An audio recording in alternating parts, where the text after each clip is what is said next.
আমি কিয়ামতের দিন ন্যায়পরায়ণতার মানদণ্ড স্থাপন করব, যেটাকে আমরা মিজানের পাল্লা বলি।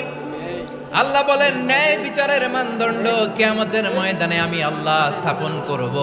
সেদিন কারো প্রতি বিন্দু পরিমাণ, এক চুল পরিমাণ অবিচার করা হবে না, কোনো অবিচার করা হবে না। সেদিন সুশাসন হবে, সুবিচার হবে, ন্যায় পরায়ণতার সাথে বিচার হবে। আওয়াজ করে পড়েন আল্লাহু আকবার।